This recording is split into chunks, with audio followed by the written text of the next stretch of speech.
Yeah, it's. I mean, Green Bay is not ashamed of taking someone else's sloppy seconds, so it's okay. Uh, I'm gonna pretend I don't know what you mean by any of that.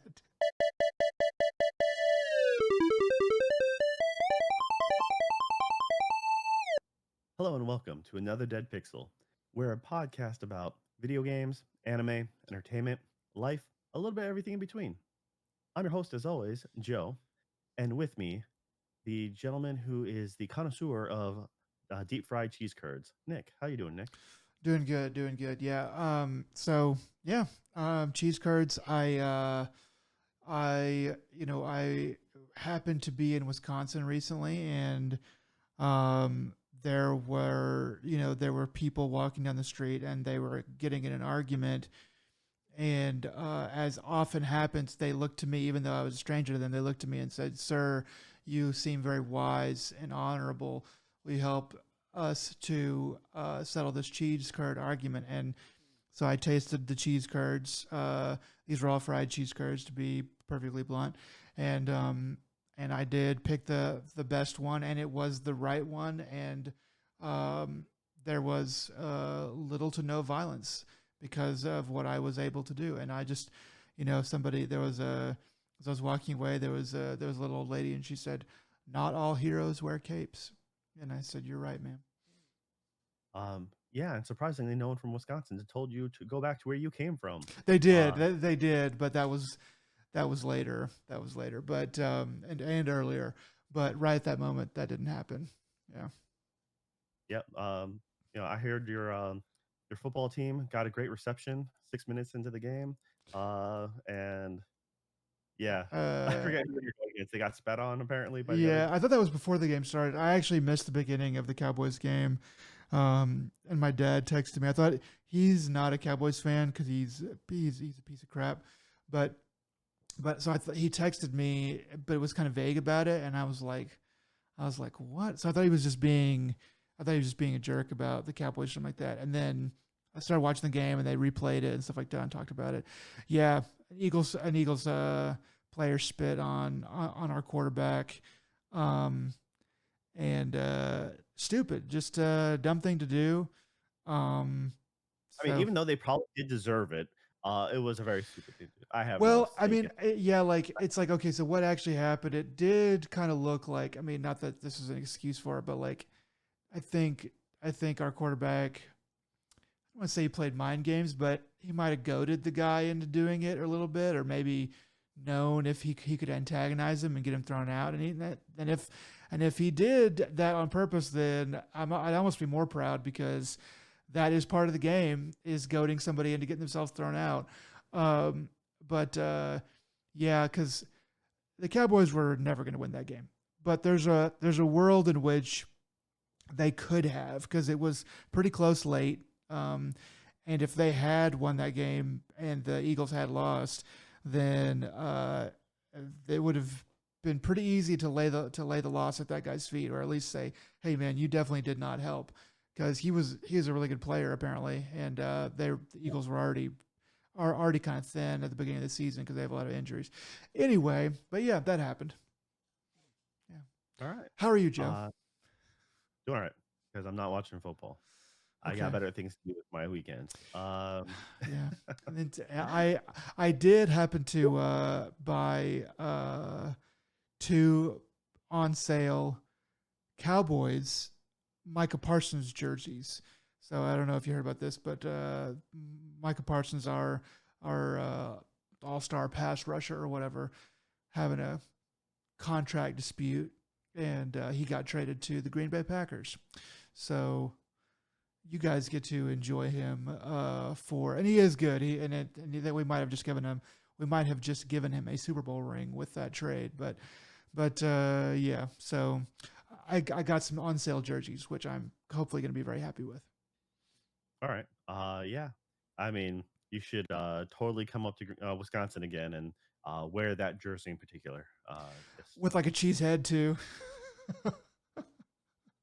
yeah. It's. I mean, Green Bay is not ashamed of taking someone else's sloppy seconds, so it's okay. Uh, I'm going to pretend I don't know what you mean by any of that. all right then. Yeah, let's get to, what we've been playing. You've been doing a lot of traveling, so, you didn't really get to play a whole bunch. I've played a little bit of different things, but nothing really worth talking about. I've been playing a lot of Clash Royale, and it's actually quick story. I was playing it on the plane before it was about to take off. So I sat down next to this guy who is a pilot, but I didn't want to make conversation with him, or I didn't want to bother him or whatever. But I was playing, trying to finish up a game. Had my headphones on. He signals me when I finish that particular game, and I'm like, huh. Like I pull it off, and he was like, hey, I play Clash Royale too. Can I see what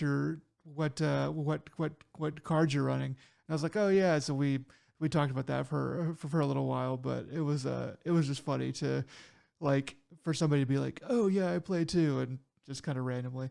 But yeah, that's my only video game story that I've got right now. I had to go through, there was a family get together uh, up north, and so when I ran into the nephews and nieces, I'm like, I guess I choose to sit at the kids' table because I'd rather not talk about politics, and so I'd rather talk about games, and so I'm, uh, quickly end up getting my Steam account handed off to all the nephews and nieces. But then I found out that quite a few of them are playing Clash of Clans as well. I'm like, what the hell? I'm like, this is not, I don't know, 2013. It was just super It's weird. I just, it is an old game. It is old. I mean, at least Clash of Clans is for sure. Clash Royale's newer, obviously, but yeah. Um, wow, they're both the same to me. I've played neither, so they're just.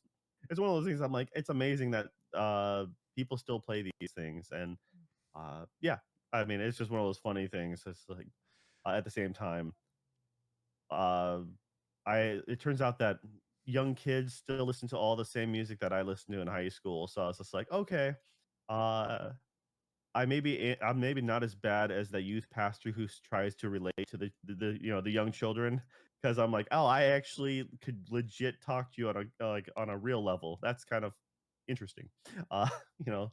So yeah, for me, on the other hand, I have mostly been playing the Precinct. The Precinct it came out you know, right before the summer. Came out in May of this year, and I remember seeing some trailers of this, and I just kind of stayed on my radar for some reason, and I saw it at the local library, so I went ahead and picked it up. It's a it's a game set in like 19, I believe it's 1980 or like the early 80s, and it's literally just you're a new rookie cop on a police force. The gameplay is isometric, third person, so kind of plays uh, Diablo-esque style, but I think it's meant to be like an homage to the original GTA games almost. Um, and yeah, you're just turns out that you're the son of the recently departed uh, previous police chief who died under mysterious circumstances, possibly due to gang wars or something. And so yeah, you're fresh out of the academy, top marks, and you get saddled with a the veteran who never really wanted to climb the ladder, but who actually came out of the same academy as your dad. mm, So he's the like I don't know, I don't actually don't know where his rank is, like the old sergeant who's just wanting to retire, and he's just one taking it easy. one last case. I'm waiting for that. I'm waiting for that, or I was waiting for the betrayal. Like Oh yeah. you've been the cop all along. Um, and yeah, so that still may happen. I'm probably three-fourths through the game. So uh, I guess real quick how it plays is, like I said, it's due to being this isometric style. Okay, yeah. uh, the the idea is you do a number of like policing, legit. Like it's not just you running missions and just running and gunning.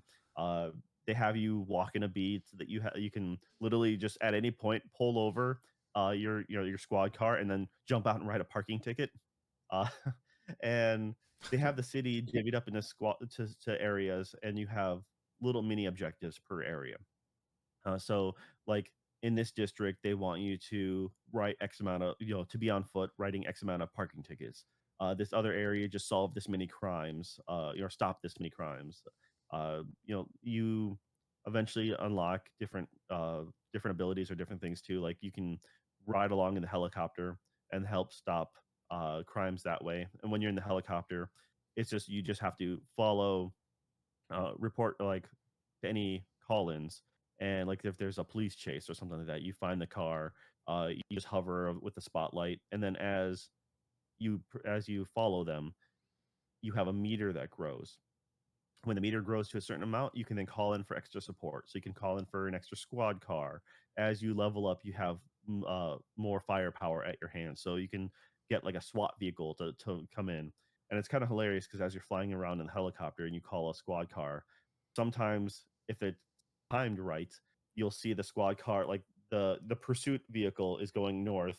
Um, and then out of nowhere, the squad car just comes flying in from the top side, just rams right into him, flipping the vehicle, just chaos, and it's quite hilarious and quite entertaining. It's like Blues Brothers style, just like So what happens is as you're following a car, you can just keep on spamming once you build that meter long, and if that car just has a far enough lead, you just keep on calling squad car after squad car, and you're getting like 5, 6 of them in, and then they go through an alley, and then they're just one.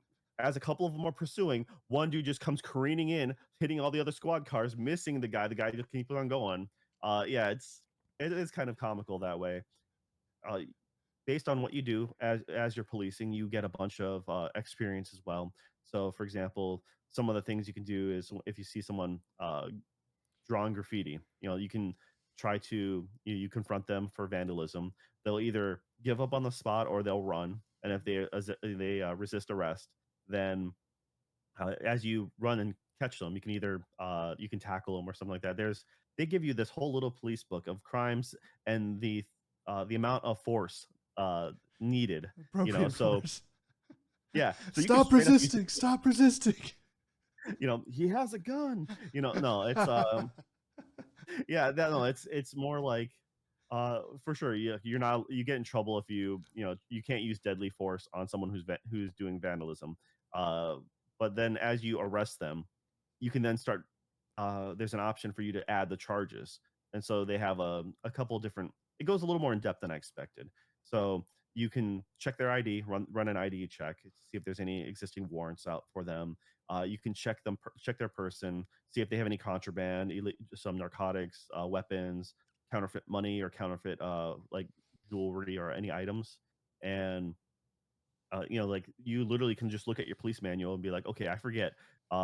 Does counterfeiting is that an arrestable offense? And then you're like, okay, depending on what it is, it might just be a fine. Obviously, if it's narcotics or if they resist arrest, then you can go ahead and slap them with and give them an actual arrest. And all the things you start tick boxing, like, oh yeah, well they were in a vehicle. They were speeding. They were originally involved due to they got in the car for carjacking. Then they got out. They ran. They tried to get in a fist fight with you. And then when you arrested them, so you can slap them with all those charges, and you patted them down. They had a weapon, so you can be like, all right, contraband weapon. You checkbox the fact that they resisted arrest, carjacking, assault, and then then you get little XP boosts for each one that you get correct. But if that becomes too tedious for you, you can just have them auto add all the small charges, so you don't actually have to go through the wheelhouse every time, which I found after like the first 5 hours. And so I'm like, oh, thank goodness I found this thing, because it makes it speed up that much quicker. um, and then you have the option of throwing them in your squad car and then driving them back to turn them in yourself, or you can just have someone else, just call in for a backup to pick them up, and then you can just keep on going on your policing way. You get an XP boost for dropping them off yourself, and there's also trophies behind what how many arrests you do or how many people you're booking yourself, type of thing. So that might determine how you play the game a little bit. But yeah, there's a lot more in depth to it. Like even you can just give people parking tickets for parking on the sidewalk, parking over a crosswalk in front of a fire hydrant, no parking zone, and expired meter, and there was a Okay. stupid trophy for like ruining their day or something like that. It was like 3 parking tickets in a single day or something like that. If you get like I want to say like 50 parking tickets, there's a trophy tied to it saying like the most hated man in the town or whatever. um, they kind of know what they're doing, so it's kind of funny. Okay. Yeah, it's now I guess one of the weaker parts is combat. So being this isometric top-down look, I was kinda hoping it'd be play kind of more like, Hotline Miami, because I think that would be really nice for this style. I'm playing it on a PlayStation 5. This game, I think, is meant for a mouse and keyboard, Mm, only because what it is when you aim, they throw up a crosshair in the middle, and then they kinda float it to where you need to, and you kind of automatically can just take cover behind boxes or something like that, and then if you're behind a wooden box, after it takes enough hits, the box will crumble and you'll have to find new cover. And it's not the most responsive or satisfying gunplay. mm, So what I found myself doing is there's a assisted level of for lock on, and I just turn that sucker on high. So okay. then I just auto lock 2 different people, and I just can make my it makes the life a lot easier that way. You may not lock onto the person you want, so you still have to kind of shift the camera angle down or wherever if you want someone closer to you. Because if you want to see the whole field, you're kind of looking upward, and then it'll auto lock to someone who's higher up on like farther away, which is harder to hit. So it does still take a little finagling, but it's so much nicer to just have that auto locking like that. And it's just I guess like between that and the driving can be really finicky at times. A lot of times sometimes it's really satisfying, but other times uh it's kind of like a bar of butter on a hot skillet. And you Okay. just slide around like Uh, you're hitting a high speed in the squad car, and you're just holding like you're making a turn, and next thing you know you start to fishtail or kick out from under you, is this a little and too it's too drifty? a little bit. And that's the thing is they have some of the challenges. They have extra things to do is you need to go undercover, so you need to do some races. Okay. So like, all right, so here you are, um, doing a lot of these races throughout town. There's like 10 of them. They also have 10 time trials, and the time trials were actually fairly easy. The races could be hit and miss. Some of them were like first time, no problem. Other times were like just aggravating because of how the cars handle. There's also like 50, or not, maybe not 50, but there's like a bunch of jumps throughout the city, like just ramps and stuff like that. And I'm like, all right, some of these jumps are no problem, but other times it's like they have specific, like each jump wants you to land it correctly, and meaning you can't land on your roof. But other times it also wants you to hit a certain distance off the ramp. Okay. So I've tried hitting certain ones. I'm like, I cannot get the distance they need. So you must have like they must want you to hit get a certain vehicle, not your squad car. Or other times it's like I've landed on my like 2 wheels and then landed to the flat, and then it's like failed, poor landing. It's like, and other times I've kind of like fumbled, and then also like, yeah, you landed good. I'm like, really? Like it's so it was kind of a hit and miss thing. It's just like uh one time I think I hit hard, did a front flip and landed, and it's like, you landed poorly, and I'm like, come on, man, that was an amazing landing, you should Yeah. have given that one to me. It's like So I disagree. yeah, so having to then, go about and reload that is annoying. Is Mhm. to, is one of those things that's like this game is it's very has a very indie feel to it, I guess. Yeah. I mean, I think a time and place thing, it's like, overall the reviews for it are pretty solid. I think I'm playing I'm it depends on where the story goes, but I kind of like to lean a little harsher on things, I feel sometimes, and this one I'm kind of feeling like it's more like a in my brain, it's like a 6 or something like that. Okay. It's like it's all right. It's not a game I would like you have to go out and play, or like you gotta play this before the end of the year. But I think it's still fun. I'm enjoying my time with it. It's one of those it's like my attention is like I can kind of have a podcast going. It's not quite a podcast game though, because I'll be listening to something, but then often I have to pause it because maybe a story beat happens, or uh, just something I want to pay more attention to. So I'm literally tuning out whatever I'm listening to. And so it's like I can't quite dedicate myself to podcasts, uh, which is probably to its benefit because it is engaging enough for that. But at the same time, it's just like um, I guess I want it has so much potential of being better, and if it just had a little polishing tweaks here and there, it would just soar, I think. That's the thing, but I am honestly enjoying my time with it. I've had a good time. I probably will see it to the end. I probably won't get the platinum. I'm probably not that dedicated, but I have gotten some of the silly trophies for it. But also your character, like I mentioned before, you get experience for depending on how you arrest people. That experience, what that does is the amount of stuff you do throughout the day, the crimes, because you have a beat or like a whatever patrol you're doing for that day.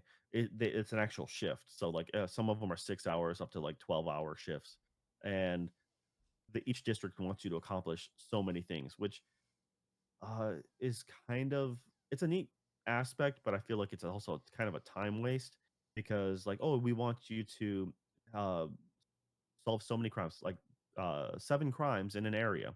Well, great. I was able to spend that 8-hour shift in game and I only got 5 because the crimes kind of came up randomly. You're patrolling the area waiting for a crime to pop up. I only got 5, which means that the next day I have to then go to the same area just for 2 more crimes. And I guess I could end the shift early, but it's like at the end you kind of want to get as much XP as you can because when your shift ends, you gain rank. Okay. As you gain rank in the game, they have a little bit of a skill tree you can go into.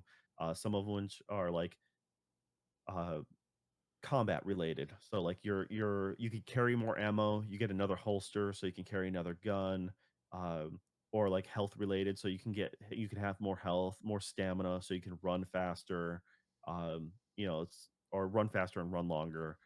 The There's other ones for pursuit orient, like your vehicle can call has another energy bar, I guess, because when you're pursuing a vehicle, whether for the helicopter or in a squad car, you can the more you tail it properly, the more energy you're building up, and then you can use that energy to call in backup, whether it's if you're running on foot or something like that. But it's like, hey, call in another patrol officer, another squad car, call in a helicopter to pursue the vehicle you're chasing, call in the SWAT vehicle. They don't actually come out armed as SWAT. It's just literally coming out as in the armored truck, essentially, is what it is. Uh, or calling out spike strips. Hmm. Um, you know, so it's neat with the things you can do.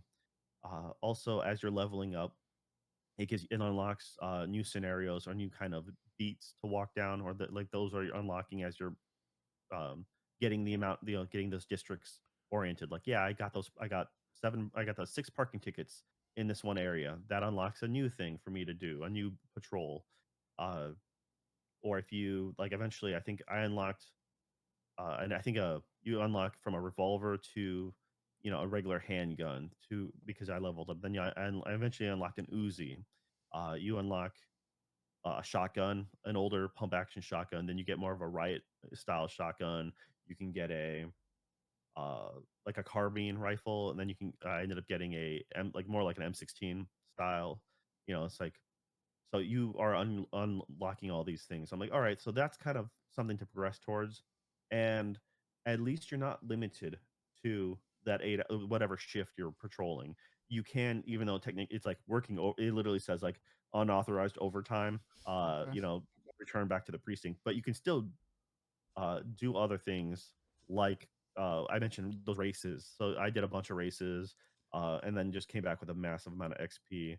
They even have something equivalent to like the Riddler challenges, where someone stole a bunch of items from the museum, and you can find these little boxes uh, here and there, and they give like little Riddler clues to just whatever the answer is will unlock the 9 or 10 digit combination code.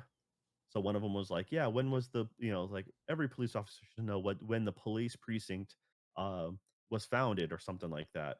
Uh, and I'm like, there is historical markers in the city.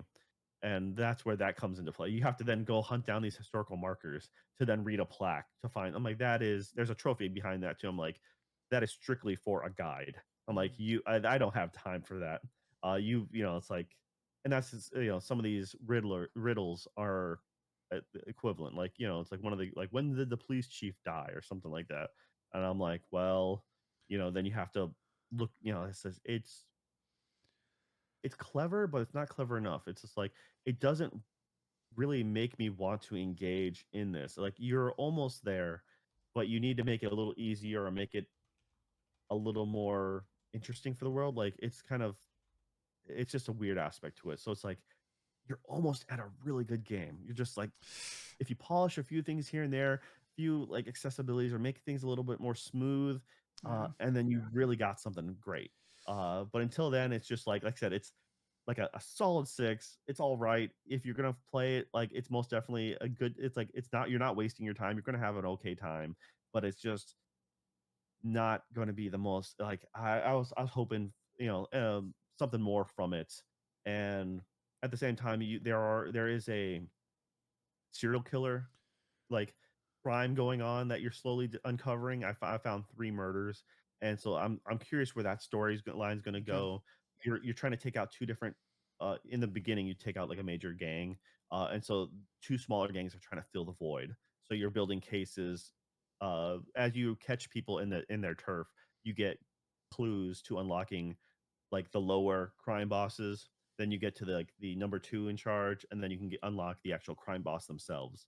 So like you get to do it's kind of climb that ladder. And I'm like, all right, so those are it's kind of interesting. Everything is all the cutscenes are voice acted, though it's just a still image of their character. Most of the voices are okay. Okay. Some of the voices just don't hit. Mm. It's just like, all right, I don't know, it's just the way you're reading it, the way you're sounding. I don't know if your accent's great. Um, I know, and then you're trying to be like, this is, and then you got to remember, like, this is supposed to be the '80s. If I'm trying to remember any like '70s, '80s cop show, like you're not hitting it the same vibe or impact as those have. So it's once again, I want to like it more than I do. But I at the same time, I will see it to completion because I am enjoying it that much. I just don't think I'm going to be a completionist about it, and I don't Yeah. think I have that much more time on it. Yeah, it is a $30 price point, I think, on Steam, at least when it's not on sale. And then I was wondering how many hours you think that you've put into it so far? Good question. I probably put in like a dozen hours, Okay, okay, so so not too much. So it probably you yeah. probably think you're pretty close to being done. So maybe 15 to 20 is probably where they're aiming for.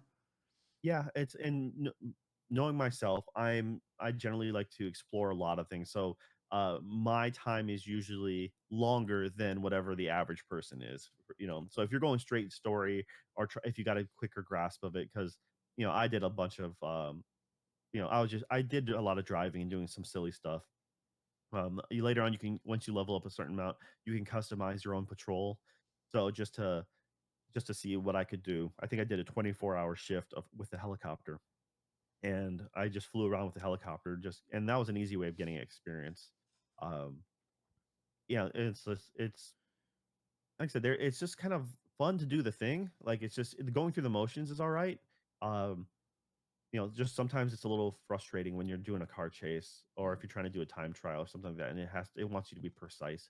Like this game, the driving isn't precise, and there's just enough finicky things. But once again, the shooting became so much better when I got a better weapon, and also when I had auto lock on like Mm. hard.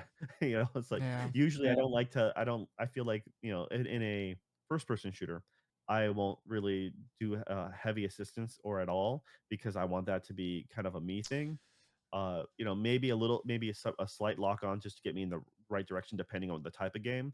But this one I'm like, no, turn it max, get me almost locked on instantly because it's like I said, it's a crosshair freely moving, so it feels like it's a mouse and keyboard game. So maybe playing it on Steam would be better, though I don't think the driving would be any better. So I think the driving was probably controller is probably the best for that. Um, But yeah, all right. Anyways, that's been my biggest time sink. Okay, it sounds And pretty good. So it sounds like a pretty decent enough game. well, for it's most definitely like I said, I picked it up in the library. I remember seeing the trailers for it, and I've enjoyed my time with it. So Okay. now I I had this board game on my radar for a long time. It's a multiplayer game called Ghost Fightin Treasure Hunters. It's one of those things that I heard is a good co-op game, and I heard about this years ago. But the thing is, it's been sold out. It was sold out back then, and then trying to get a hold of it for a reasonable price was insane. Uh, and then it looks like maybe within the last year or so they made a new revision to it. They changed the box art and maybe some internals as well. But by re-releasing it with a new version, it's now at a reasonable price of like less than $25, like on Amazon here in the U.S. Yeah. So the this board, I'm a big fan of cooperative board games, but I did hear that this one was tough, and this is a 2 to 4 player co-op or a 5 player 1v4 style. And so the idea is you're a bunch of kids, Goonie a la Goonie style, exploring a haunted house, trying to get gems throughout the house as ghosts populate the place. And every uh if you played anything like Betrayal in the House on the Hill or something like that, there's a lot of correlations to that. It's just you all enter through the front door, and it's a simple roll the dice, see how you move X amount of spaces, and essentially you're going to, unless you roll a 6, every other dice roll 1 through 5 is going to populate a ghost. So you draw a ghost card, and you have a bunch of rooms in the house. uh, they're labeled like A through J, I think. J or K. I think maybe K. And so a card will say what you have, and then you start slapping ghosts in different rooms. When you have 3 ghosts to a room, it becomes a haunting, and you cannot go through the room with a gem because they'll latch onto your gem. So you have to fight it. And whenever you're in a room with a ghost, you just roll a ghost die, and it's either a blank, a ghost, or a haunting emblem. And if you are in a room with a ghost, you roll the ghost, you dispel it. Great. If when you're with a haunting, you get to roll, and if you get the haunting emblem, they're gone. Boom, easy enough. If you have two kids in a room, whether it be so if you're playing with 2 people, it straight up says that means that each of you play with 2 kids. So it's always a 4 character game, or at least maybe I don't. Maybe with 3 players, they change it up. Um, but if there's 2 kids in a room, those 2 kids can both roll to fight. So therefore, it becomes better with friends. So like if you and I are in a room, we both can then take a die and take a crack at it. Essentially, um, this game is stupid hard. Oh yeah. it's it's like you become like you think you're doing good, and then you quickly realize, all right, there are there are 5 rooms with 2 ghosts apiece, and then next thing you know, like it's hauntings start popping off. And what happens is if you pull a card and the room's already haunted, that means the ghost moves to the next adjacent room, like up the alphabet. uh, and once there's 6 hauntings, that's game over. And the goal is to get all the gems out, and all the kids out as well. And it's such a simple premise, but man, we're getting our teeth kicked in. It's just like we feel like we're like, is it supposed to be this hard? It's I've because originally it's like it's supposed to be labeled for like kids 8 and up, and I'm Mm. like, man, it's I feel like Maybe a little bit more like 12 and up or something like that. I mean the rules are so simple. That's the Okay. problem. Is that Okay. it's like it's a 30-minute game. Rules are simple. It's a real easy pick up and play. Just they Well, got to get used to losing. yeah, I mean it's probably hard so that you can have a lot more replayability with it, you know. It's like, I also think dang, my this is dice are low. hard and you got to figure out more stuff. I feel like I swear to God, my dice are loaded, but it's Mhm. either a 1 or a 4 a huge percent of the time. And then the other thing is what you can't 2 kids can't occupy the same spot in the hallway. Mhm. So if you roll a 1 and someone's right in front of you, you're like, dang it! Not only do I have to draw a ghost card, but I can't even move because there's a kid in my path. Um, so it's just Yeah, it becomes like I said, it goes really smoothly at times, and the next thing you know, it just goes terrible at like high speed. But it's fun. It's a good game. I highly recommend it. It's like I said, for $25, or usually it's under like uh, I say pick it up. If you want a game to play with friends. Now I haven't played the 1v, like the other mode is I guess one person gets to play the ghosts and the other four people get to play the treasure hunters. Okay. Uh, and so then you can kind of try to attack the other or like plan better, I guess. I'm not really 100% sure. So that might be fun. Once but like I said, I don't mind losing. But this game is one of those very deceitful. Like it makes it look like, oh yeah, we're doing just fine. Then the rug is pulled, and you're like, oh wait, how did we lose? Like the closest we've come is like one person within 6 spaces from the door, and everyone else is outside. We like that was the last person we needed out. But just the way that we roll the dice, we get a lot of ones. We get a lot of stupid ones and a lot of fours, and I'm like, at a certain point, I'm like, I'm just going to grab a new set of dice, not the game, because 1 through 5 is a ghost guaranteed. So if I just grab any other 6-sided die of my own choosing and use that one, like, see if we do any better. Yeah, see if you have a more balanced die that you can throw, then yeah, that might be for the best. Yeah, I even tried using the inside of the box and then like playing like craps or something like that, like bang it off the back wall and see if it does any better. Um, Well, but yeah, it's like I said, this game, it's like I'm actually really happy we got this. It's uh been waiting a long time. It's the quote unquote anniversary edition. Uh, but yeah, it was really hard to get for a long time. And every time I'd see it like on a marketplace, it'd be the first thing out of whatever people's collection. It'd be sold up like real quick. So Yeah. all Okay. right then. Sounds Well, good it's though. Fighting Treasure Hunters. Highly recommend it, especially if you like to play with your friends and lose together, bond over that. All right. Well, Nick, since what are some of the movies you've been watching? Because you got a lot of airplane time in. Yeah, I So got a lot of airplane time. I actually don't usually watch movies on the airplane. And I didn't watch any of these on the airplane. I saw some of these in theaters, and then some other stuff as well. But I'll kind of go through it. So, I watched Jurassic Park World Rebirth.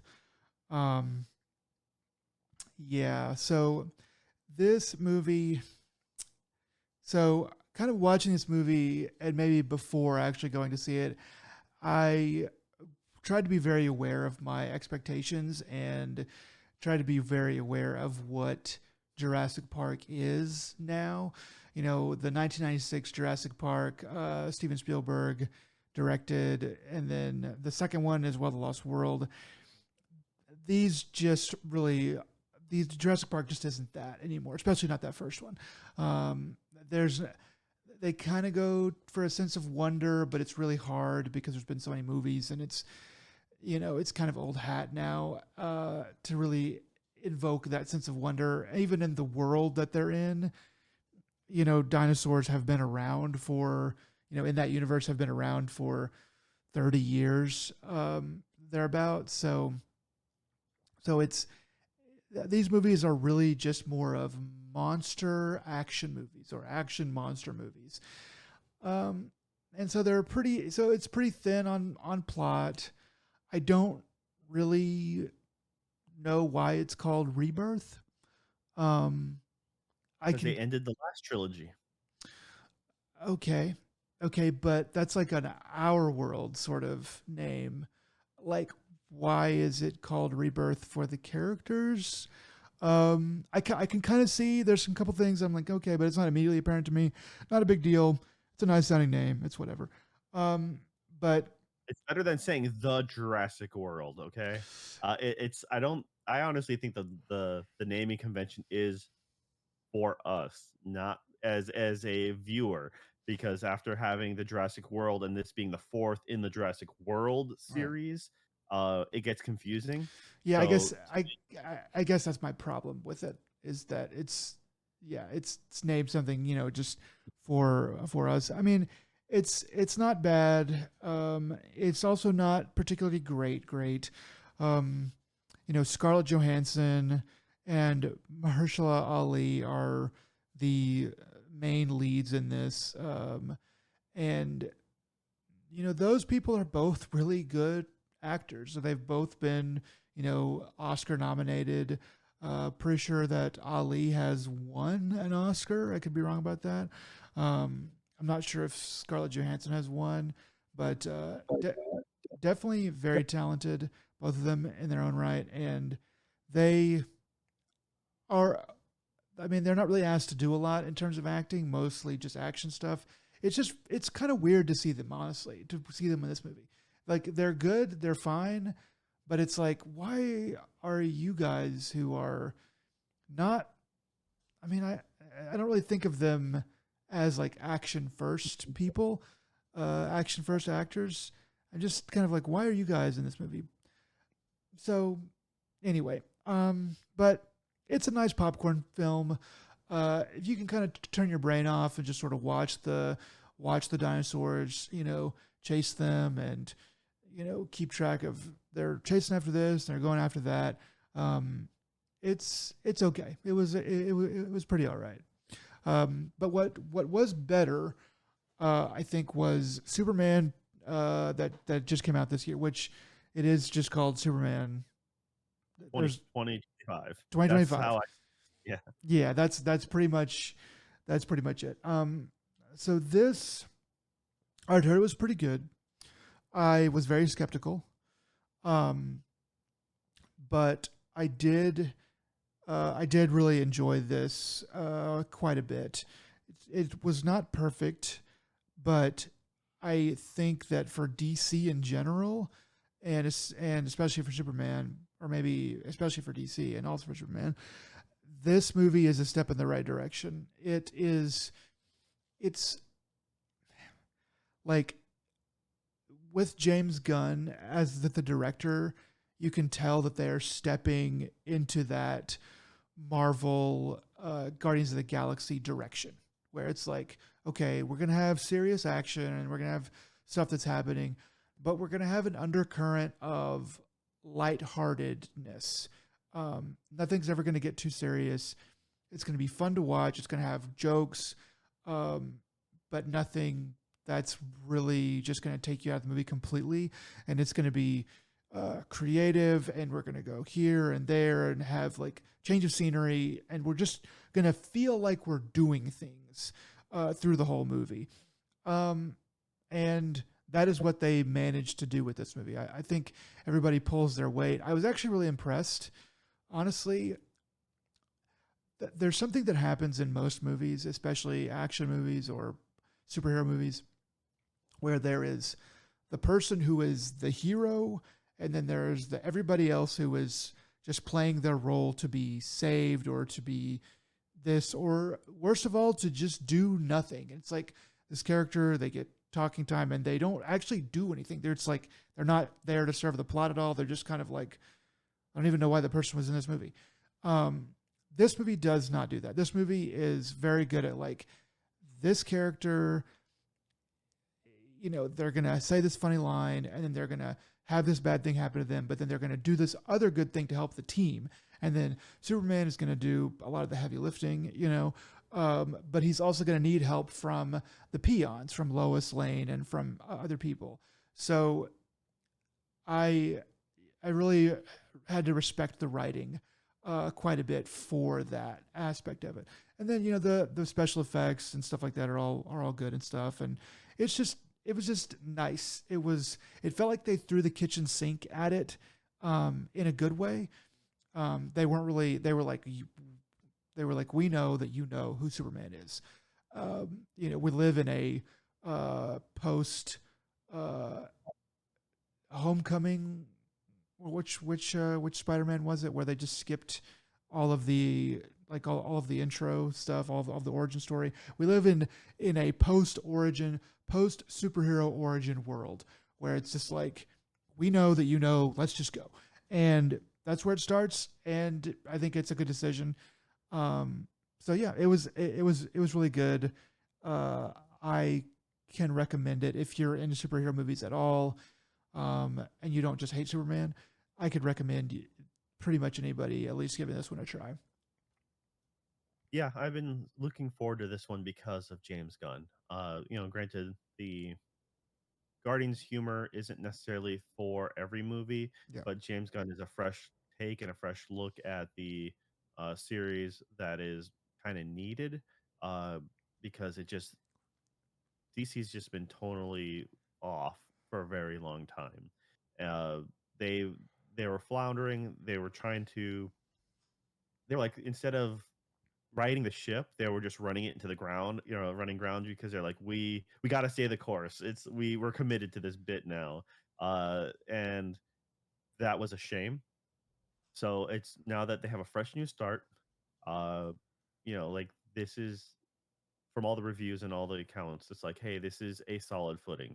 So therefore, the next things to come, it'll really like that's where we'll really see if this universe really holds up, because it's not just like, kind of like with Marvel. It's like, oh yeah, Iron Man, that was solid, it was really good, but the next things to come from it, where what's kind of like really sustain it.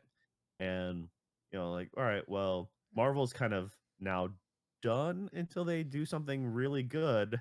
So now this is DC's turn to really shine, to really get people, because superhero fatigue is a real thing.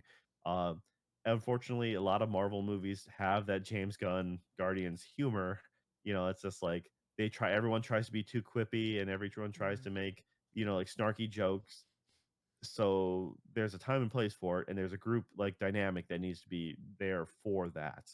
um and unfortunately, like I said, Marvel just can't let go and can't change. They're now running the same problem that DC had, but they just had a better starting point, and now they're just crashing, while DC was like, they never got off the ground, and they just went submerged Yeah, themselves. I think DC, my perspective has always been that DC comics compared to Marvel comics are just more serious.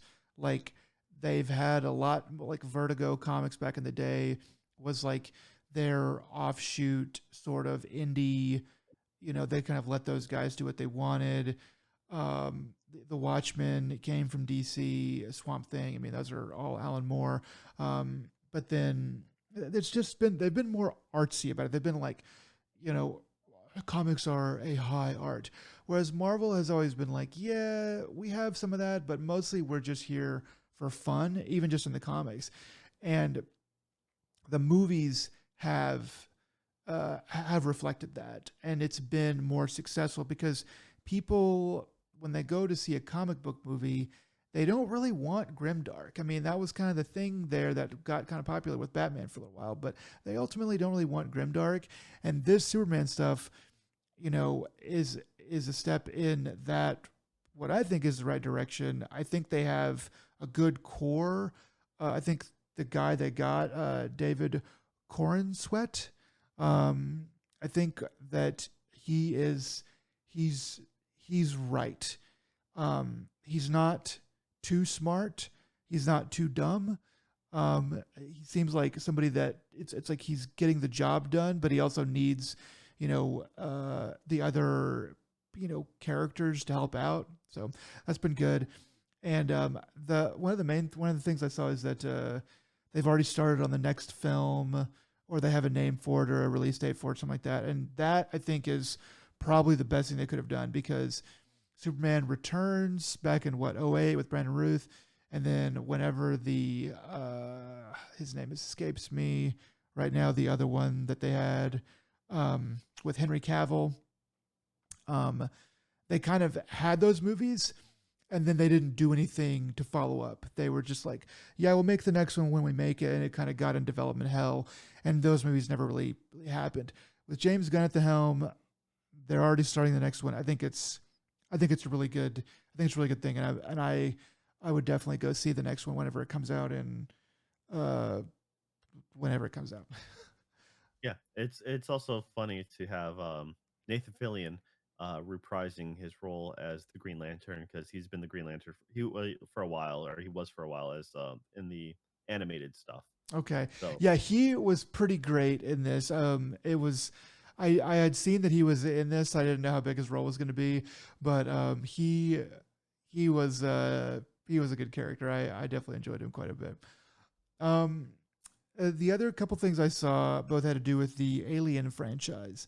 So I happened to watch the first 3 episodes of Alien Earth. A lot of people have been talking about this show. I saw a Kotaku review, or it's the headline that it was good. I think it was from Kotaku anyway. Anyway, one of those publications was like, "Hey, this is really good." A lot of people have been saying, "Hey, this is really good," and I'm like, "Yeah, yeah." Well, I can see that it looked good. I can see that. So I will kind of take it with a grain of salt and go into it. And I can confirm, at least for the first 3 episodes that I've seen, that it is quite good. It is. It's so this is an FX TV show. So they're able to do more than your standard show, but they are still like network TV. Um, but they do a pretty good job of having the world not going too fast, having a good bit of violence, because Alien really needs violence, a good bit of violence without beating you over the head with it. But like really the main concern there would just be not having enough, where it's just like, okay, this is toothless. But so they do have a good bit of violence in it, and the storyline is pretty good. They've taken some things from the world, and they've weaved them together to where it's like, okay, yeah, I know that from the Alien franchise. Some of the same themes that are in the others are coming back up here, but it's in a nice newish twist to it, I would say. The characters, the actors, have all been good. And it has a nice little mystery. So I'm definitely looking forward to watching the rest of this. This is probably my number one show right now. I would say. I'll talk about another show I've been watching a little later after it finishes up. But for now, I think this is the most interesting thing, at least in live action TV, that I have going on right now. So yeah. And then the other thing that I saw is a movie that came out last year, also from Alien, Alien Romulus.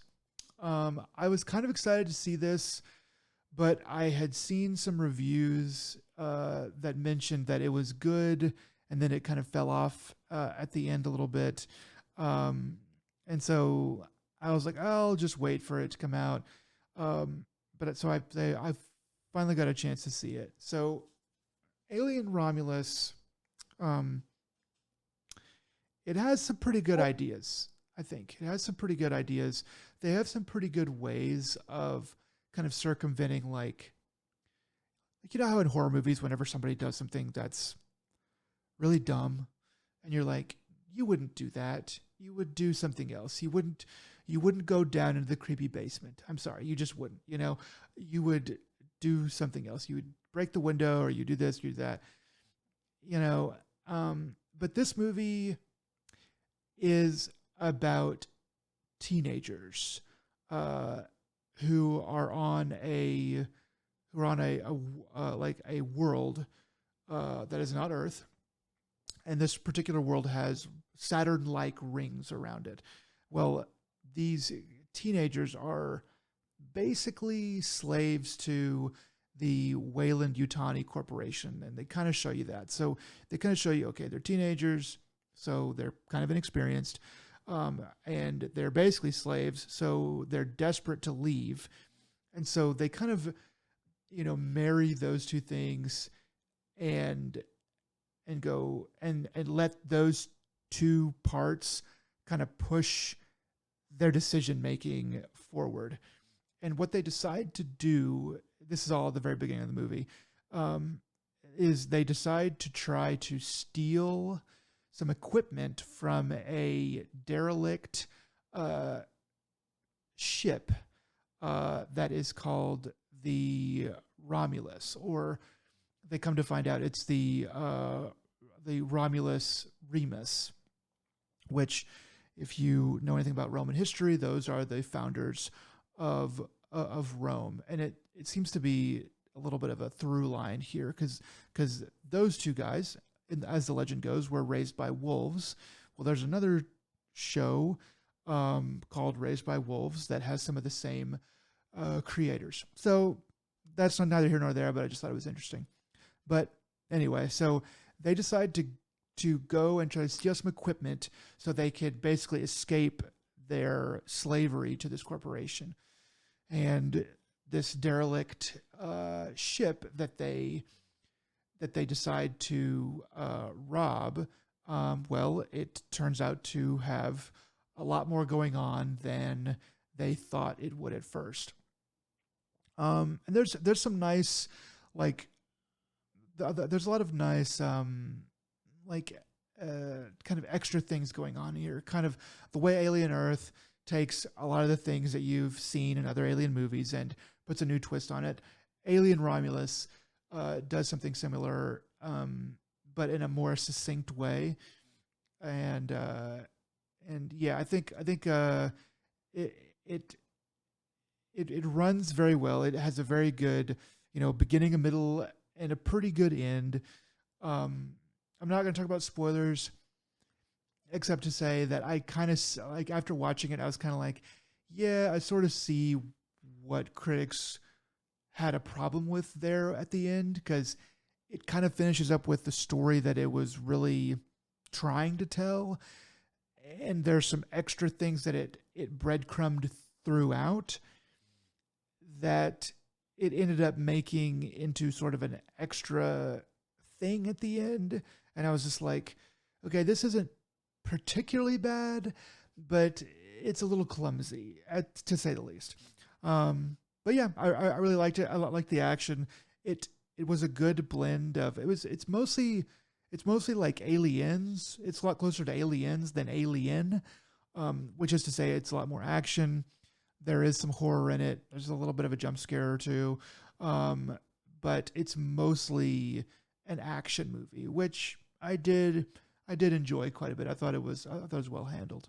So yeah, and then just to steal from the news a little bit here, the director of Alien Romulus, Fede Alvarez, he is not going to be directing the next one, but he will be the producer on it, and he's going to help choose whoever's going to be the director of it. So anyway, so all that is to say that I am very interested in what they are going to do next, especially since he's going to be attached to it. He's also, like I said, he was also writing the next one as well. I thought this one, that Romulus, was well written. So I'm excited. I'm excited. This one was pretty good. Another good popcorn movie.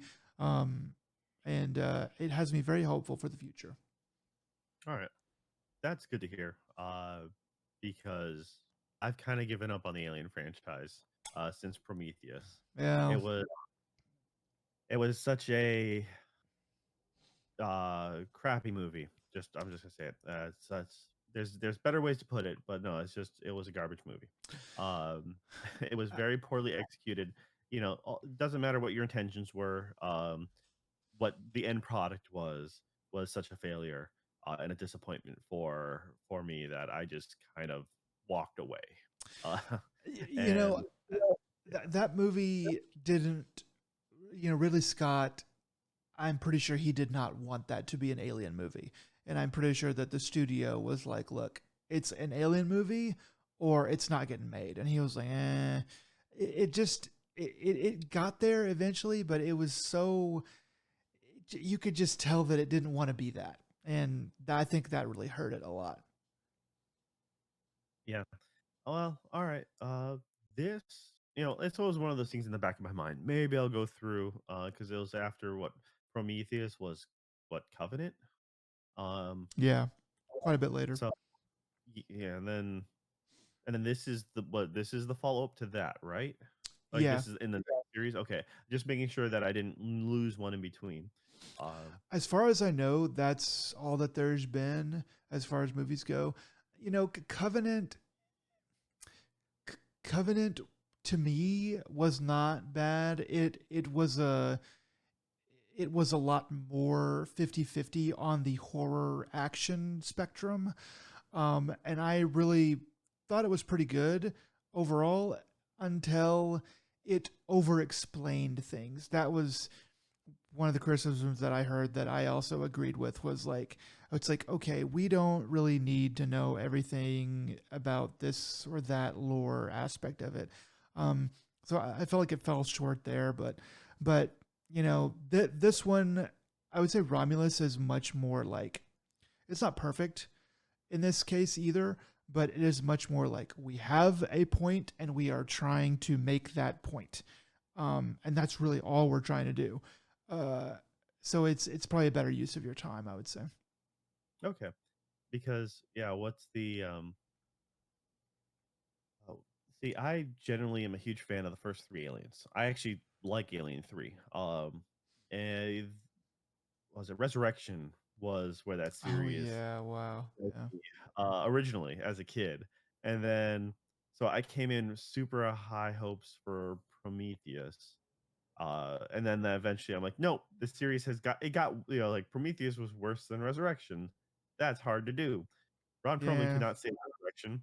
Um, Resurrection's and pretty bad, yeah, but I mean, yeah, I remember a few years ago, them being there's a lot of, for some reason, my feed, like started bringing up the Aliens 3 assembly cut, and I kind of dove down that rabbit hole of, yeah, if you don't know what that is, I would just say take your time. Look, there's some really good YouTube, um, like little documentaries about it.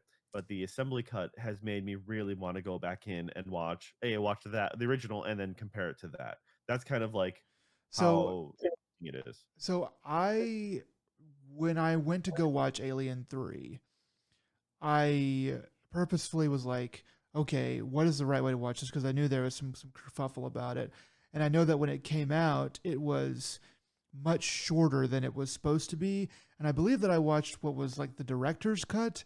Is that different from the assembly cut? Yes, because if I remember correctly, the problem with the director's cut is it wasn't actually a director's cut.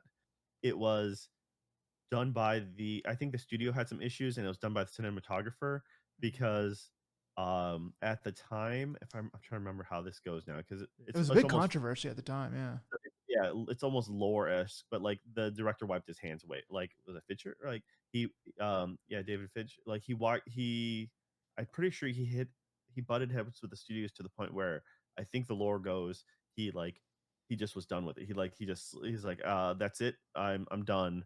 And that's why when they did the director's cut, it was actually kind of finished or something. Like that director's cut was by, I want to say, one of the cinematographers. Yeah. Um and so yes, that is different than the assembly cut. The I assembly think I cut, did watch the assembly cut because I it's the assembly cut is like probably the longest one, right?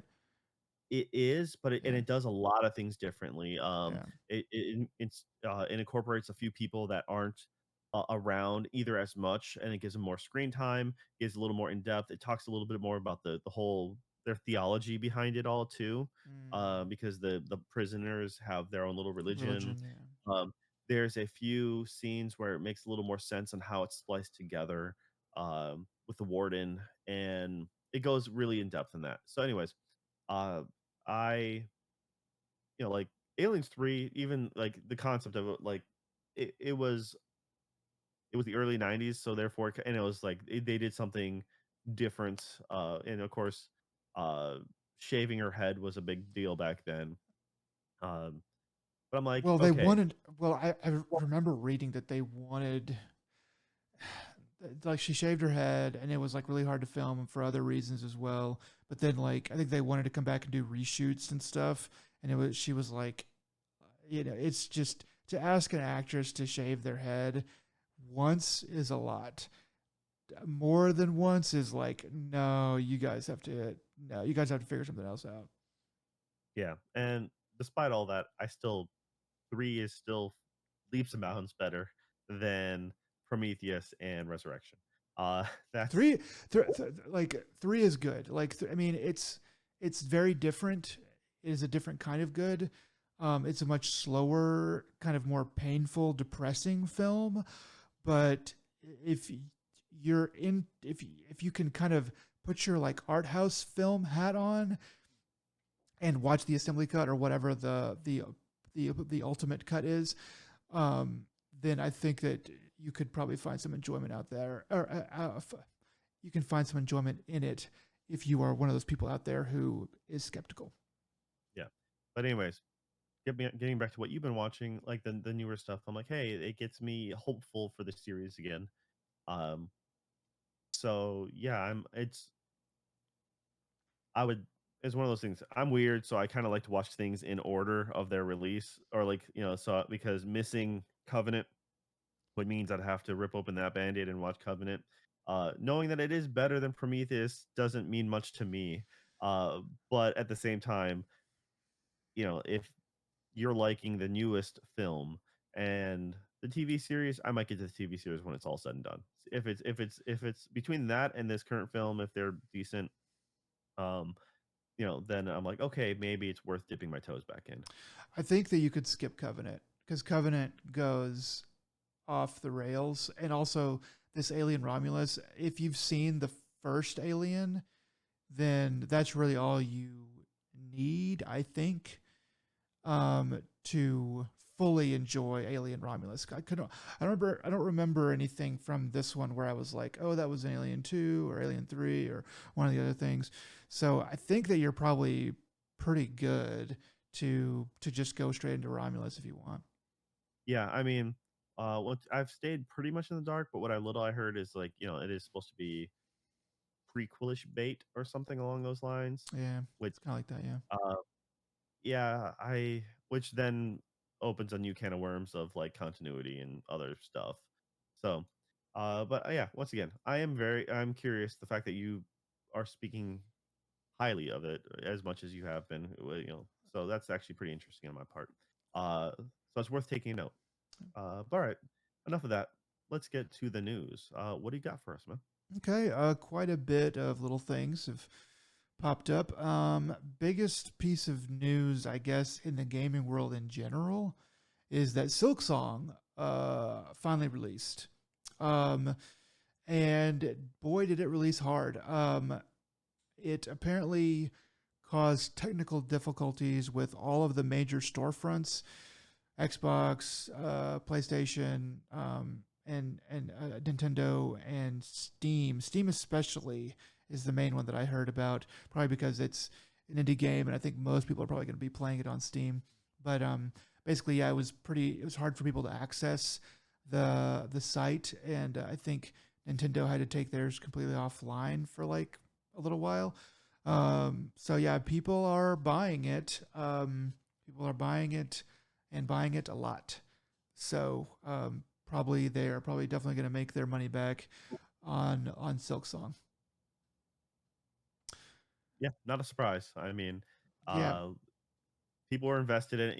Even if it were to turn out to be bad, they were still going to be invested in order to play it and figure out it was bad. But for all the sounds, it sounds like it's pretty solid. yeah. So I have seen a couple of the reviews, and it is getting pretty stellar reviews. I don't know.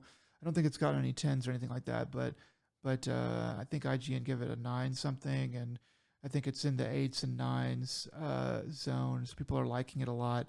Um, and then yeah, so I was really surprised because I remember hearing about it coming out. But I didn't remember the price point, and I decided to look up the price point. I was assuming like 30 to 40, maybe 50 bucks, but at least 30. And so I was really surprised to see that it was going to be 20 bucks. And so I was like, dang, that's actually pretty nice. So I was like, I wonder if it's smaller, because it was originally supposed to be a DLC. And then I guess they just had so much in it that they just decided to expand it out to a full game. But I was like, I wonder if it's going to be a little smaller, and that's why they're aiming for that $20 price point. Um, but anyway, that was kind of just my kind of thought process with that. But there was a little bit of news here about an indie developer, RJ Lake, who was the director of Unbeatable. And he was in an interview talking about how he was worried that the $20 price point for Silksong would set I'm kind of paraphrasing here, but would set unrealistic expectations for consumers, and that it would basically be hard for indie developers to kind of convince consumers that their game, even though it's not as good or as robust or whatever, um, to convince consumers to pay more for things like that. And um, he had a little bit of a line here about how let me see if I can find it super quick. Yeah, he said millions of people probably buy Silksong day one, and it was a game that have had a very low, quote, low budget, because the budget is these devs worked on it without direct pay for however long they wanted to do that. It had a these devs are independently wealthy budget of effectively $0. So they can price however low they want as a result. The return on investment is infinite no matter what they do. But by charging such a low amount, they're causing lizard brain signals to fire off saying, this kind of game is worth $20. You should expect this game for $20. And I'm kind of like, reading this, and I don't know, something about it sort of, it just sounds kind of whiny, and it kind of rubs me the wrong way. I think he's probably kind of right that it is, some people are just going to have their, their brain kind of set, this way. I don't know. It was kind of weird to me, and I was just kind of wondering what you thought about it.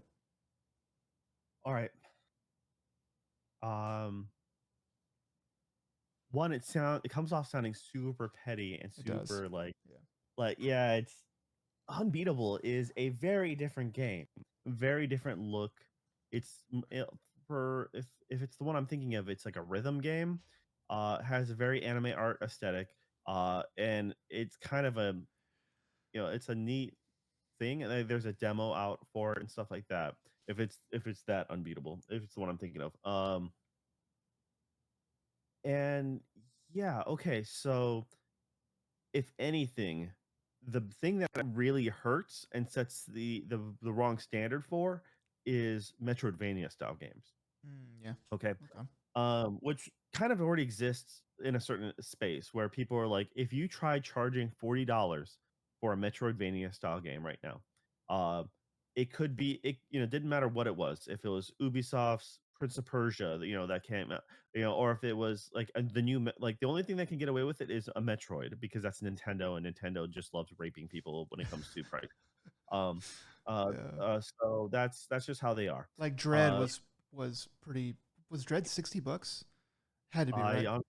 You bought it. I'm not the I don't know. All right. Anyway, I'll look that up later. You were the victim on that one. That So was a good game. Go it ahead. Go ahead. was when you got games like across the board for that genre when it comes to when in doubt, you can always play the classics, right? And you can pick up Symphony of the Night for cheap and so on and so forth. Granted, even those are generally $25 is okay. Um, Games like Guacamelee, I can't remember how much that is anymore, but like there's a lot of good game, and I think a lot of people would have a hard time spending too much. Mm. Now, there is an argument to be made where like, oh yeah, it could easily be sold for $30. The fandom is just frothing at the mouth, but at the same time, it's also a part of it is goodwill. Like, hey, thanks for waiting. Mm. Also Okay. with the new, it's almost a popular trend now to for certain developers to kick back at that 70 to fight that 70-80 dollar, the Price. more increasing inflation, like, hey guys, like, listen, we understand, we're trying to come out, we're trying to give you better expectation or better value for your dollar. The other game that came out the same day technically as Silksong, very brave of them, even though there already was the Hell Is Us, Mm. um, which was kind of funny because they've already been ready and they more or less launched all their preview copies. They gave out I feel like they gave a lot of preview copies out, but like over a week in advance. And I think a lot of part was like, "Hey, we're ready. The game is set. Also, we need as much hype as we can because we're releasing on the same day as Silksong." Very different games, Yeah. but people only have so much time and, And you money. know Yeah. yeah, so, but I think they released it at $50, I think. I might be wrong about that, but I thought it was $50 launch. So, good for them as well. Um, it's like so when it comes to was it RJ Lake complaining about this, I'm like, yes, I understand the fear that it's breaking the grade curve, right? Like, all right, well, everyone else needs to make it. It's hard enough, and we've been saying it for a long time. Uh, Production costs. It's hard to make a lot of money. While Silksong is technically living off the bank roll of their of Hollow Well, Knight up okay. until now. So that was my question. Is like, okay, so like, well, it's pretty rare that people are not really worried about a budget and that you can just work on a game forever and not, have to worry about it because you're already independently wealthy. And I'm like, okay, well, that's weird. So why are they able to do that? Is it because their last game, Hollow Knight, um, was such a huge, massive success, and it's like, I mean, so it sounds. I mean, if that's the case, then it's like, well, it sounds earned. That sounds like an earned. Like, hey, we crunched, we had a hard time, we went through all of the scary, almost got bankrupted or whatever with normal, quote, normal game development stuff. With Hollow Knight, it was a massive success. Yeah, it's a little bit of luck, but also it's a lot of, a lot of quality game design um, that allowed them to basically never have to work again or whatever. So they could, make this game and put it out at a decent price point. Maybe that's not the case. Maybe there's other extenuating circumstances that would build to his case. But I'm kind of like, yeah, this is probably an earned spot that they're in to be able to take this long and to charge this little for a game that is has such a high value proposition of I think 50 hours is kind of the guesstimate right now. It's definitely upwards of 30 hours to beat this game. So anyway, just those are some of my thoughts.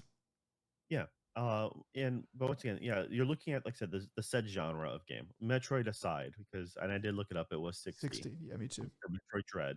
Uh, Guacamelee, they came out at there's a $15 price point, at least on Steam right now.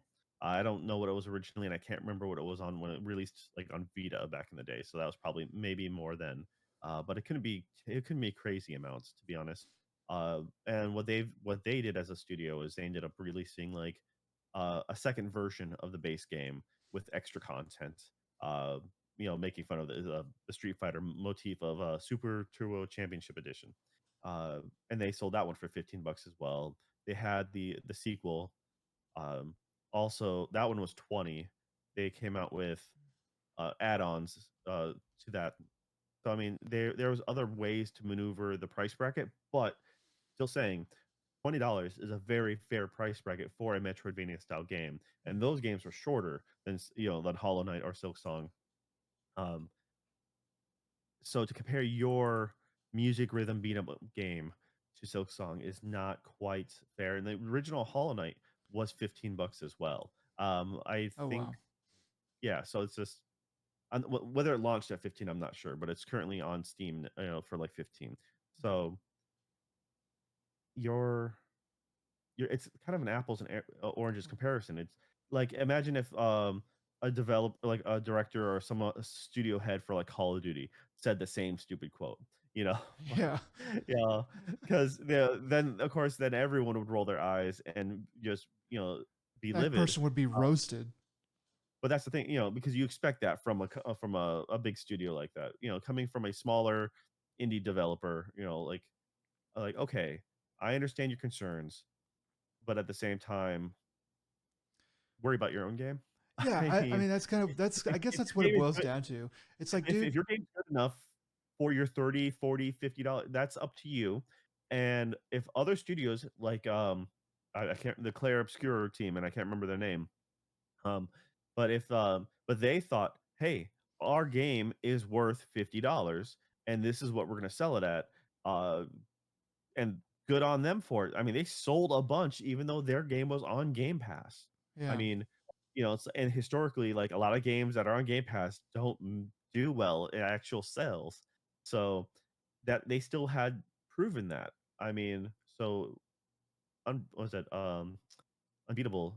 Is that Unbeatable or Unbreakable? I'm sorry. Unbeatable. Yeah. Unbeatable. Unbeatable. Yeah. So if Unbeatable proves to be a stellar game, then price it according to what you feel it is, and the game will sell. It'll prove itself. Granted, a music rhythm game is a really hard genre to sell when, especially when it's like an action.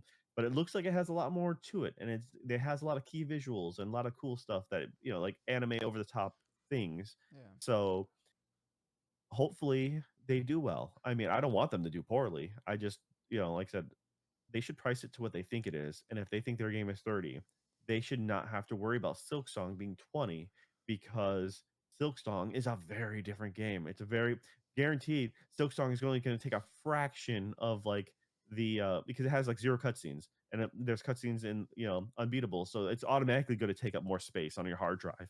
I mean, Yeah. it's like Silksong, I don't know how much it is, but I guarantee it's probably less than 5 gigs total or something Mhm. like that. It would make Um, sense, yeah, for it to be that little. yeah, so it's just you're not at the same time you can say make the same stupid argument of people are having unlawful expectations of having such a small hard drive space for such an amount of time in game. Well, I'm like, well, it's easy to make a map and make it really dense compared to making a 3D action and brawler or something like that.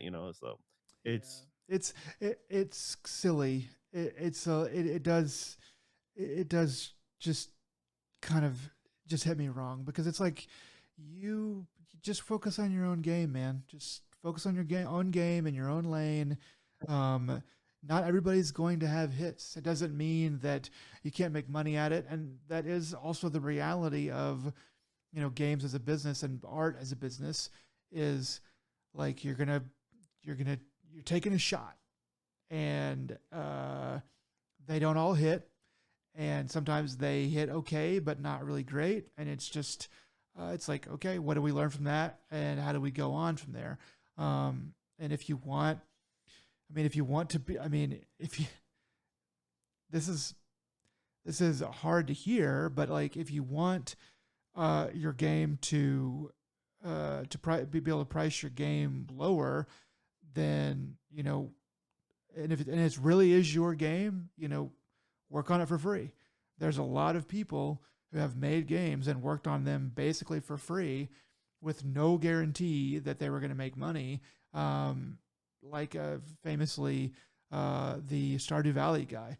Like that guy begged, borrowed, and stole and drug his family through the ringer for years.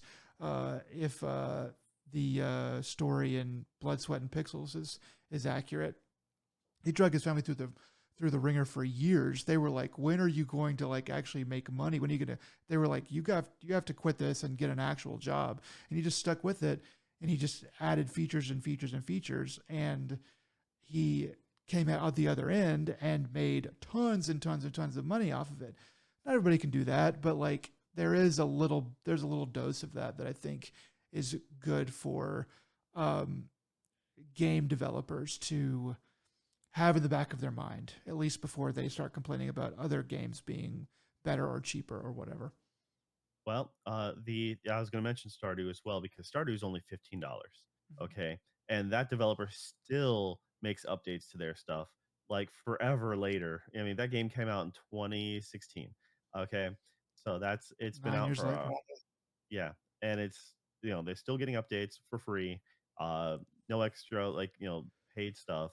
Um, that game is only 500 megabytes of hard drive space. Turns out Silksong is 8 gigs. Hollow Knight is 9.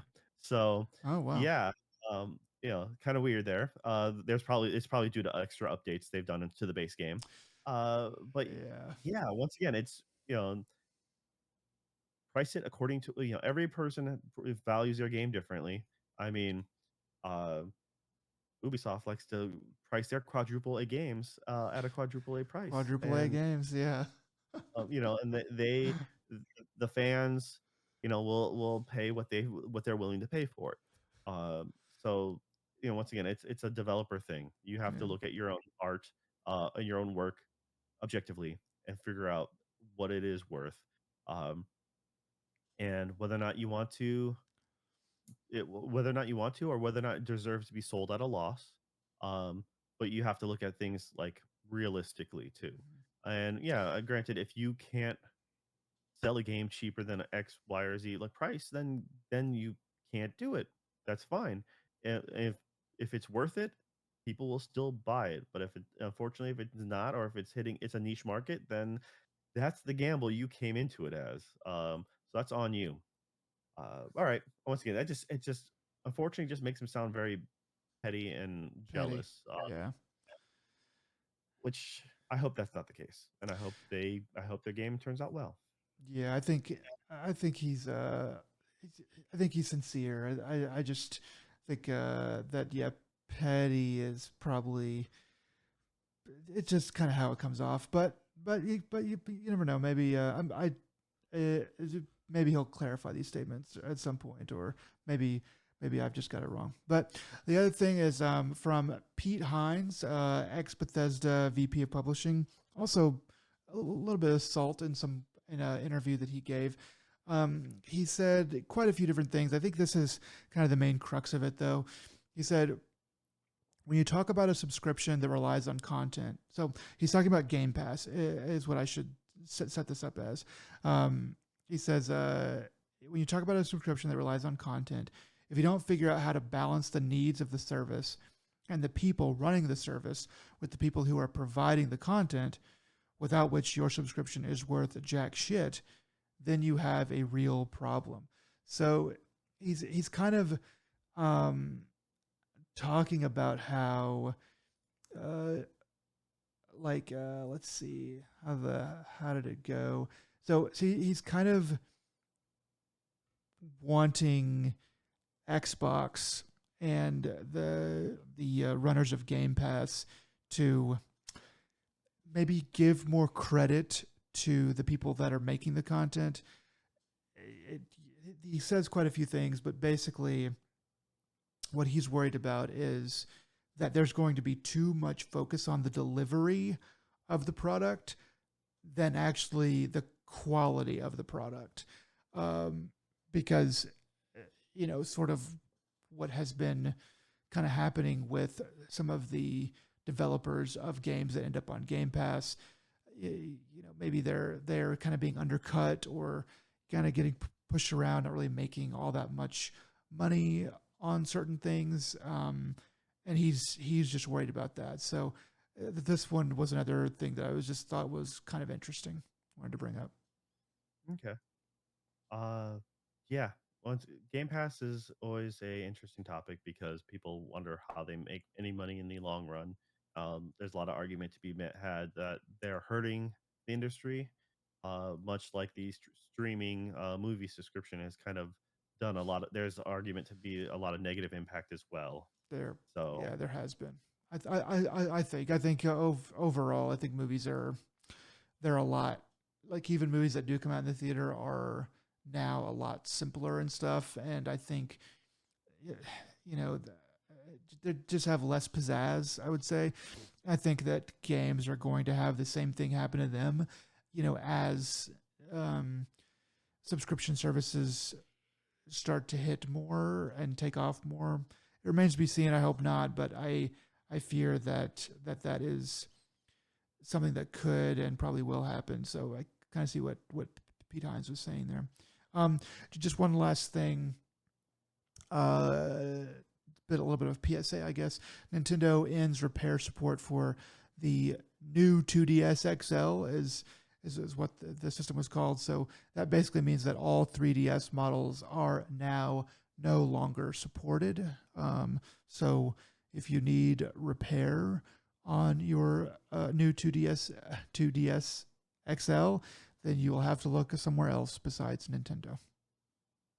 um, which the cynic in me is like, oh, so that gives you permission to open up your system and have a third party, and like Nintendo will find you and then lock your system, brick it system one way or the other. Unfortunately, yes. Literally find your house, they'll take your system out of your child's hands and throw a brick at it, just to break it, just because you're like, no, you can't do that. We didn't give you permission. It's ours. We were letting you hold it for a while. and that's only after the lawyers break your kneecaps. Yeah, they take your house, and then when you're like, well, at least I'm in my car, but at least I have my toy, like my Nintendo DS. Then they'll reach in through the window, grab it, throw it on the ground. Yeah, okay, that makes sense. Yeah. Uh, Nintendo's not your friends, guys. They don't love you. They just want your money. So stop giving it to them. But yeah, all right. The last thing I'll mention is just because you're talking about the whole, uh, we were talking about Superman earlier, and before we recorded, I was talking about like the old um, Superman, Justice League cartoon show growing up, uh, late '90s, early 2000s. Well, Tim Daly used to be a voice of Superman as well. Tim Daly from I know most from like the TV show Wings, but he's a comedian. Anyways, he had a little internet show, like it was the Daily Show, but DALI or DALY. Mm. Um, and episode, I think it was 7, had Nathan Fillion in it as well, because and essentially it's Tim Daly's son calling for help because he's like, my dad's locked himself in the bedroom and he thinks he's Superman. And it's kind of like that scene in Tropic Thunder where Ben Stiller is stuck as in his persona, and Robert Downey Jr. goes, I'm the dude who plays the dude disguised as the other dude. uh yeah, it's kind of like that. So Nathan Fillion goes, well, as you know, I played the Green Lantern for a number of years, so I know how to handle this. Because whatever you do, do not be a douchebag and enter the room. And like, it's funny. It's a skit. It goes on a little further, and I highly recommend looking it up. It's just look up Tim Daly, Nathan Fillion, and it's like the Daily Show. I think it's episode 7. Really worth a watch. Apparently, you can find it on YouTube. Yeah, YouTube. There's a bunch of other shorts with others. Like he has a bit where he has like at least 3 or 4 different generations of Superman show up, and that's pretty funny too. Like there's so if you're a nerd who likes those old cartoons and stuff like that, I recommend giving that a watch. Nice. All right. So if that's it, this has been ADP episode 142. If you made it to this far, well, we appreciate it. And Nick, as always, what are some words of wisdom you have for the people out there? If you are going on a walk, you can always put a couple extra fried cheese curds in your pocket, and you can use them as little curd crumbs if you need to find your way home, or have them as a snack, or throw them at any would-be attackers. They're very useful. Yeah, just be careful because they're usually hot and covered in oil. Though it does make it easier for the wild animals to eat on you. So just be careful. All right, guys. Until next time, this is another Dead Pixel. You all take it easy. Bye.